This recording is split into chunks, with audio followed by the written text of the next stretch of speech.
तो welcome to basic educator. Basic educator में आप सभी का स्वागत है।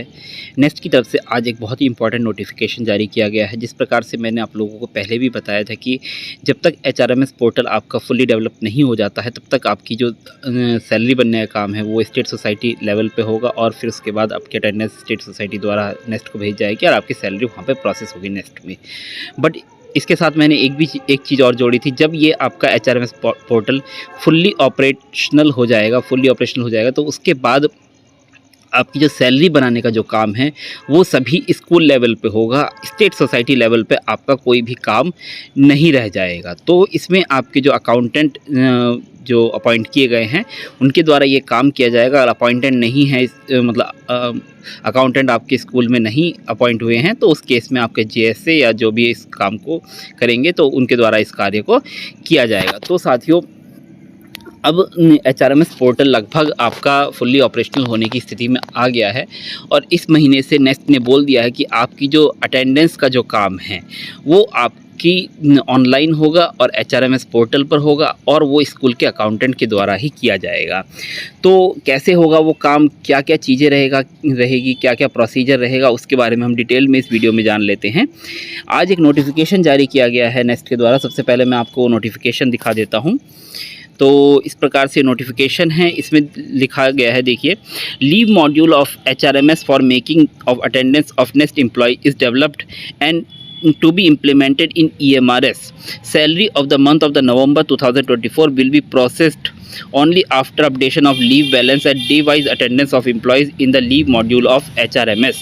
यानी कि अभी तक ये अंडर डेवलप था, डेवलपिंग स्टेज में था, बेटा स्टेज में था, तो अब वो डेवलप हो चुका है और इसी महीने से यानी कि नवंबर की जो सैलरी आपकी बननी है वो आपकी एचआरएमएस पोर्टल के माध्यम से ही बनेगी और उसमें आपका जो अटेंडेंस लॉक करने का काम है वो एचआरएमएस पोर्टल पर ही होगा। तो ये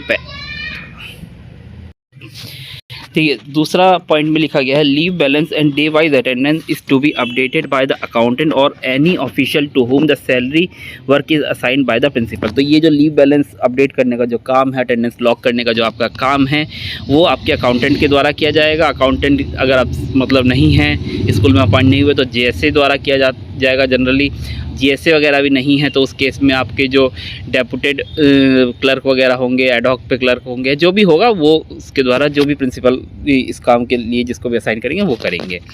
procedure for operating the leave module of HRMS is as follows.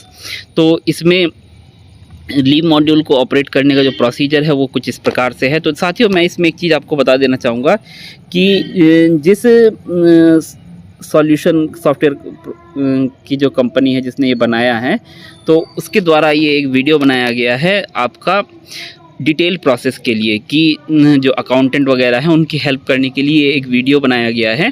इस वीडियो पर जाकर आप पूरी तरीके से पूरा प्रोसीजर देख सकते हैं, किस प्रकार से आपकी अटेंडेंस वगैरह फिल करने का काम होगा। क्योंकि देखिए, उसमें जो लॉगिन एक्सेस है वो या तो आप लोगों के पास होगा या जो कंपनी है उसके पास है। तो एटलीस्ट मेरे पास तो नहीं है, तो मैं उसके अंदर घुस के तो वीडियो बना नहीं सकता हूँ। बाकी तो आप इस वीडियो को देखिएगा, इसमें आपको सारे डाउट अपने क्लियर हो जाएंगे। बाकी अगर आपकी कोई भी क्वेरी है तो आप टेलीग्राम के माध्यम से कमेंट कर सकते हैं या वीडियो में कमेंट कर सकते हैं। आपकी जो बात है उसका समस्या का समाधान करने का प्रयास किया जाएगा।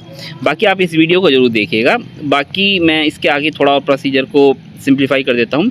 सबसे पहले देखिए, octopad.co.in पर जाना होगा, फिर साइन अप करना होगा। In case of first login create your login ID and pin. Login ID and pin create किया जाएगा। फिर उसके बाद फिर वेबसाइट खोलनी होगी। फिर उसके बाद जब आपका साइन अप हो जाएगा तो लॉगिन करना होगा रजिस्टर्ड नंबर एंड अपना जो पिन जनरेट किया था उस पिन से।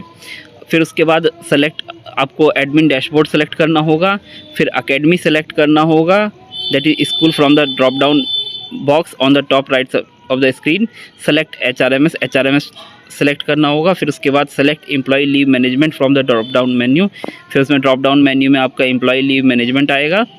फिर ए screen will be visible with the name of all the next employees posted in the school. फिर उसके बाद एक लिस्ट आएगी जिसमें सभी स्कूल के एम्प्लॉयज़ होंगे जिनके नाम लिखे होंगे। फिर उसके बाद select action on the right side of the screen के राइट साइड में जो नाम होंगे, नाम के सामने एक्शन लिखा होगा। फिर उसके सामने असाइन लीव होगा। असाइन लीव के बाद आपका एंटर लीव बैलेंस होगा as of employee as on 31 October 2024। तो 31 अक्टूबर 2024 तक जो भी लीव्स वगैरह हैं तो उसका लीव बैलेंस अपडेट करना होगा। In the leave academy your tab click on save, फिर उसके बाद सेव पर बटन क्लिक करना होगा। This exercise is to be completed in respect of all the next employees who have joined ESSC 2023 presently working in the school. तो जितने भी नए कर्मचारी नेक्स्ट के द्वारा अपॉइंट किए गए हैं उन सब के रेस्पेक्ट में इस काम को किया जाएगा, यानी कि जितने भी एम्प्लॉई हैं सबका लीव बैलेंस अपडेट किया जाएगा। उनके लीव बैलेंस अपडेट होने के बाद जितनी छुट्टियाँ वो ले रहे हैं वो सब उनको अपडेट करना होगा।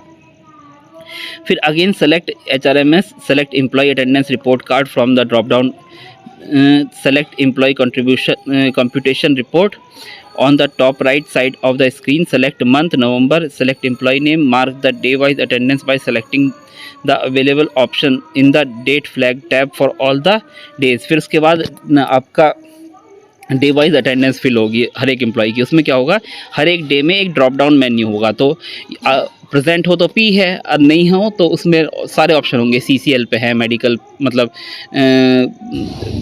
CL पे हैं, और या तो EL ले रखी है, HPL पे है, जो भी चीज़ें हैं EOL है, तो वो सब चीज़ें जो हैं वो उसमें मार्क करनी होगी डे वाइज अटेंडेंस में। Select submit detail on the bottom right side of the screen.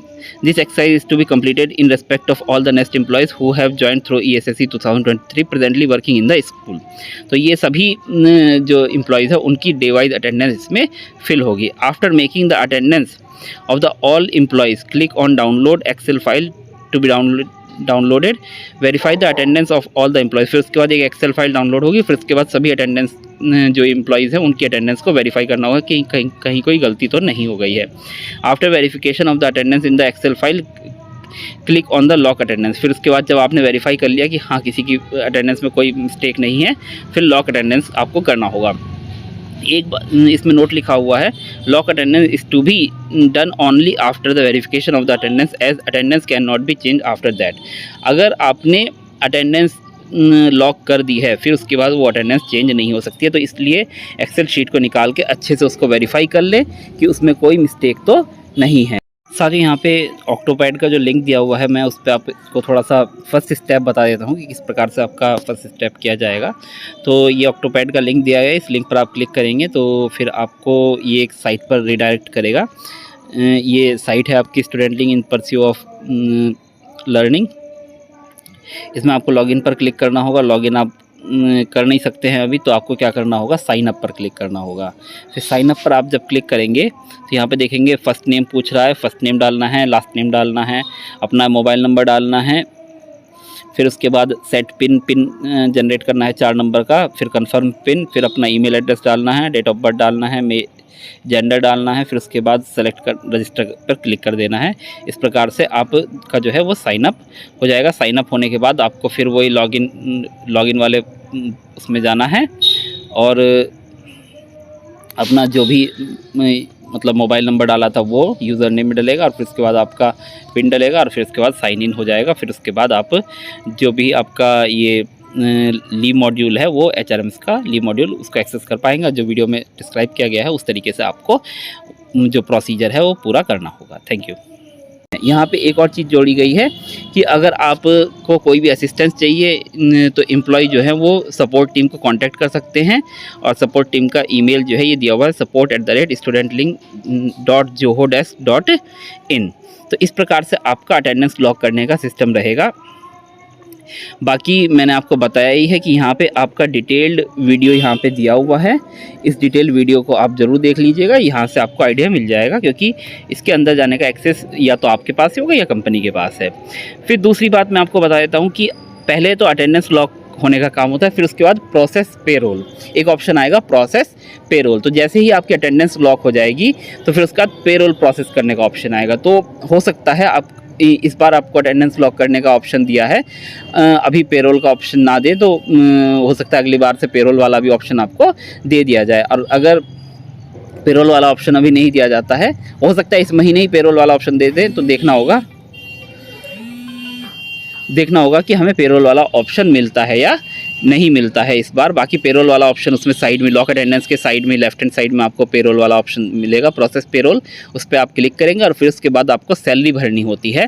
जो भी एम्प्लॉयज़ वर्क कर रहे हैं उनकी सैलरी को बनाने का काम आप ही लोग करते हैं, जो भी स्कूल में अकाउंटेंट होते हैं। फिर स्टेट सोसाइटी का या नेस्ट का उसमें रोल नहीं रह जाएगा। नेस्ट का काम है सिर्फ आपको सैलरी देना, जो भी स्कूल से सैलरी बनाई गई है। तो ये आपका एक प्रोसीजर रहने वाला है जो कि आपके द्वारा फॉलो किया जाएगा और धीरे धीरे स्टेट सोसाइटी का रोल जो है वो कम होता चला जाएगा और आपके अपने ही जो है हाथ में सब कुछ होगा और आपको अपने लेवल पे ही करना होगा। प्रिंसिपल के पास जो है इस मामले में बहुत विशेषाधिकार होते हैं। तो एक तरीके से प्रिंसिपल मालिक है कि उनको क्या करना है। तो आप लोग देख लीजिए, थोड़ा सा मतलब चीज़ें ऑनलाइन रहेंगी तो अच्छा रहेगा और मतलब एक तरीके से जो आपका लीव्स वगैरह में विसंगतियाँ चल रही थी वो भी अब थोड़ा क्लियर हो जाएगा, सही हो जाएगा। तो आप लोगों के लिए एक तरीके से ये बेनिफिशियल ही रहेगा। तो इसके रिगार्डिंग अगर आपकी और कोई क्वेरी है तो आप लोग कमेंट कीजिएगा और इससे रिगार्डिंग मैं एक और वीडियो बनाऊँगा। तो वो वीडियो थोड़ा जनरल वीडियो रहेगा, ये थोड़ा टेक्निकल था तो उस पर भी हम बात कर लेंगे। बाकी आप हमें टेलीग्राम पे कांटेक्ट कर सकते हैं, अगर आपको कोई समस्या है तो उसके समस्या का समाधान करने का प्रयास किया जाएगा। Thank you, thanks for being with basic educator. अगर आपको हमारा काम अच्छा लगता है चैनल को सब्सक्राइब कीजिए, वीडियो को लाइक कीजिए, अपने साथियों के साथ शेयर कीजिएगा। Thank you.